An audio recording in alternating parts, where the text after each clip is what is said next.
ETF index mutual funds నేర్చుకుని stock మార్కెట్లో రాణించాలనుకుంటున్నారా? వెంటనే ఈ నెంబర్కి కాల్ చేయండి.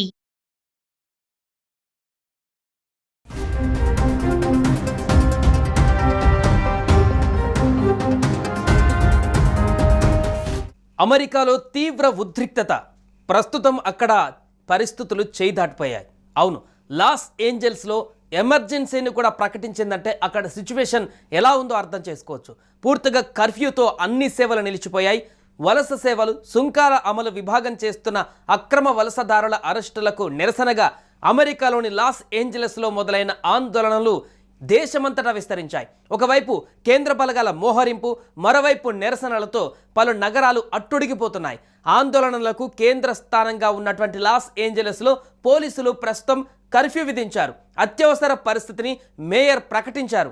ఇక సియాటల్ నుంచి ఆస్టిన్ దాకా, షికాగో నుంచి వాషింగ్టన్ డీసీ దాకా ఆందోళనలు జరిగాయి. పలు నగరాల్లోని వ్యాపార కూడలలో, ఫెడరల్ కార్యాలయాల వద్ద ఈ ప్రదర్శనలు జరిగాయి.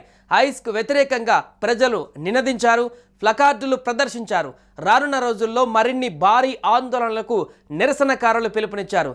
గత శనివారం నో కింగ్స్ పేరుతో ఆందోళన నిర్వహించాలని నిర్ణయించారు. మరోవైపు సోదాలను ఆపేది లేదని అటు ట్రంప్ ప్రభుత్వం స్పష్టం చేస్తోంది. ఈ నేపథ్యంలో నిరసనకారులకు ట్రంప్ ప్రభుత్వానికి మధ్య అక్కడ తీవ్రమైనటువంటి ఆందోళన, నిరసనలు. పూర్తిగా ఏ వెహికల్ కనిపిస్తే పోలీస్ వెహికల్ని దహనం చేసేటువంటి పరిస్థితులు ఏర్పడుతున్నాయి. అక్రమ వలసదారులను అరెస్టు చేసి స్వదేశాలకు తిప్పి పంపుతామంటూ అంతర్గత భద్రతా వ్యవహారాల మంత్రి క్రిస్టి నోయం కూడా తాజాగా తెలిపారు.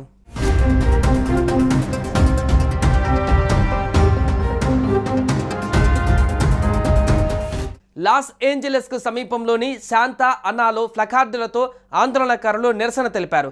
మంగళవారం రాత్రి నుంచి లాస్ ఏంజలస్ వ్యాపార కూడలిలో 2.5 కిలోమీటర్ల పరిధిలో పోలీసులు కర్ఫ్యూ విధించారు.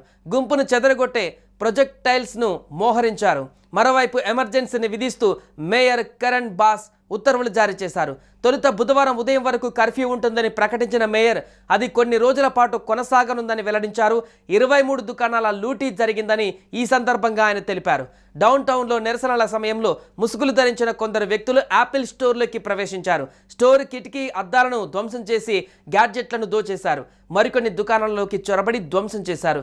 దీంతో అక్కడ తీవ్రమైనటువంటి ఉద్రిక్తత, భయాందోళన వాతావరణం నెలకొంది.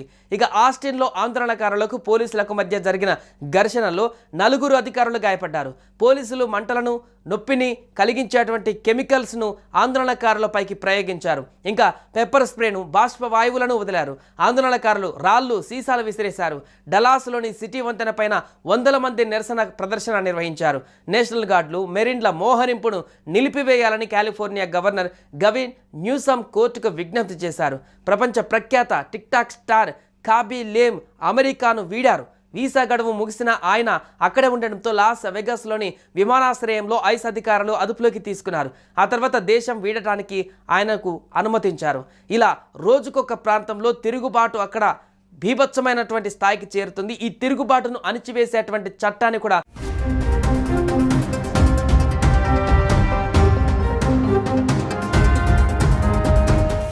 అమెరికాలో తీవ్ర ఉద్రిక్తత. ప్రస్తుతం అక్కడ పరిస్థితులు చేయి దాటిపోయాయి. అవును, లాస్ ఏంజల్స్లో ఎమర్జెన్సీని కూడా ప్రకటించిందంటే అక్కడ సిచ్యువేషన్ ఎలా ఉందో అర్థం చేసుకోవచ్చు. పూర్తిగా కర్ఫ్యూతో అన్ని సేవలు నిలిచిపోయాయి. వలస సేవలు, సుంకాల అమలు విభాగం చేస్తున్న అక్రమ వలసదారుల అరెస్టులకు నిరసనగా అమెరికాలోని లాస్ ఏంజలస్లో మొదలైన ఆందోళనలు దేశమంతటా విస్తరించాయి. ఒకవైపు కేంద్ర బలగాల మోహరింపు, మరోవైపు నిరసనలతో పలు నగరాలు అట్టుడిగిపోతున్నాయి. ఆందోళనలకు కేంద్ర స్థానంగా ఉన్నటువంటి లాస్ ఏంజలస్లో పోలీసులు ప్రస్తుతం కర్ఫ్యూ విధించారు. అత్యవసర పరిస్థితిని మేయర్ ప్రకటించారు. ఇక సియాటల్ నుంచి ఆస్టిన్ దాకా, షికాగో నుంచి వాషింగ్టన్ డీసీ దాకా ఆందోళనలు జరిగాయి. పలు నగరాల్లోని వ్యాపార కూడలలో, ఫెడరల్ కార్యాలయాల వద్ద ఈ ప్రదర్శనలు జరిగాయి. ఐస్కు వ్యతిరేకంగా ప్రజలు నినదించారు, ప్లకార్డులు ప్రదర్శించారు. రానున్న రోజుల్లో మరిన్ని భారీ ఆందోళనలకు నిరసనకారులు పిలుపునిచ్చారు.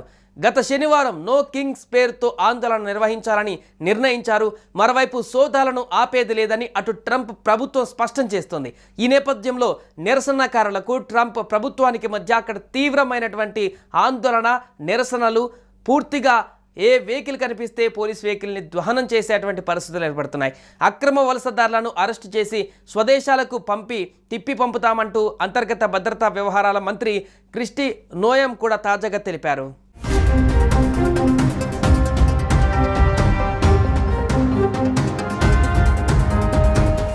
లాస్ ఏంజలస్కు సమీపంలోని శాంతా అనాలో ప్లకార్డులతో ఆందోళనకారులు నిరసన తెలిపారు. మంగళవారం రాత్రి నుంచి లాస్ ఏంజలస్ వ్యాపార కూడలిలో 2.5 కిలోమీటర్ల పరిధిలో పోలీసులు కర్ఫ్యూ విధించారు. గుంపును చెదరగొట్టే ప్రొజెక్టైల్స్ను మోహరించారు. మరోవైపు ఎమర్జెన్సీని విధిస్తూ మేయర్ కరణ్ బాస్ ఉత్తర్వులు జారీ చేశారు. తొలుత బుధవారం ఉదయం వరకు కర్ఫ్యూ ఉంటుందని ప్రకటించిన మేయర్ అది కొన్ని రోజుల పాటు కొనసాగనుందని వెల్లడించారు. 23 దుకాణాల లూటీ జరిగిందని ఈ సందర్భంగా ఆయన తెలిపారు. డౌన్ టౌన్లో నిరసనల సమయంలో ముసుగులు ధరించిన కొందరు వ్యక్తులు యాపిల్ స్టోర్లోకి ప్రవేశించారు. స్టోర్ కిటికీ అద్దాలను ధ్వంసం చేసి గ్యాడ్జెట్లను దోచేశారు.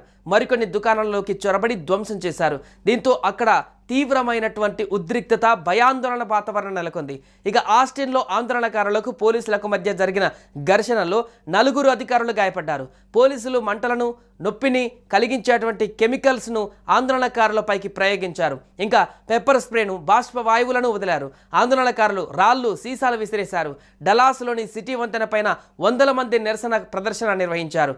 నేషనల్ గార్డులు, మెరిన్ల మోహరింపును నిలిపివేయాలని కాలిఫోర్నియా గవర్నర్ గవిన్ న్యూసమ్ కోర్టుకు విజ్ఞప్తి చేశారు. ప్రపంచ ప్రఖ్యాత టిక్టాక్ స్టార్ కాబీ లేమ్ అమెరికాను వీడారు. వీసా గడువు ముగిసిన ఆయన అక్కడే ఉండడంతో లాస్ వెగాస్లోని విమానాశ్రయంలో ఐస్ అధికారులు అదుపులోకి తీసుకున్నారు. ఆ తర్వాత దేశం వీడటానికి ఆయనకు అనుమతించారు.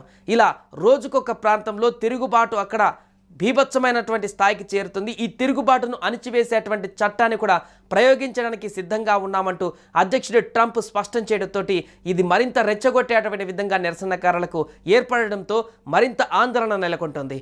ఒక్క లాస్ ఏంజల్స్ నుంచి మొదలై ఇప్పుడు దేశవ్యాప్తంగా మిగతా అన్ని నగరాలకు వ్యాపించి అక్కడ పూర్తిగా దాహార్తిని కలిగించేటువంటి పరిస్థితికి ఆడ దారితీసింది.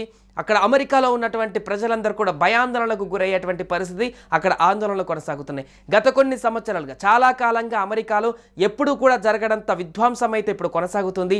ఇంత భారీ ఎత్తున నిరసనలు, ధర్నాలు, రాస్తారోకోలు కానీ అక్కడ ఉన్నటువంటి వాహనాలపైన దాడులు, షాపులు లూటీ చేసేటువంటి ఈ విధ్వంసకరమైనటువంటి పరిస్థితి గతంలో చాలా కాలం వరకు కూడా ఎప్పుడు జరగలేదంటూ కూడా అక్కడటువంటి వారు చెప్తున్నారు. దీనంతటికీ ట్రంప్ తీసుకుంటున్నటువంటి నిర్ణయాలు, ఒకవైపు నిరసన జరుగుతుంటే వాటిని సర్ది చెప్పేటువంటి విధంగా నిర్ణయాలు తీసుకోకపోగా వారిని రెచ్చగొట్టేటువంటి విధంగా ట్రంప్ మరింత దూకుడుగా వ్యవహరించడం దీనికి అగ్నికి ఆజ్యం పోసినట్టుగా మారుతుందంటూ కూడా అక్కడ చెప్తున్నారు.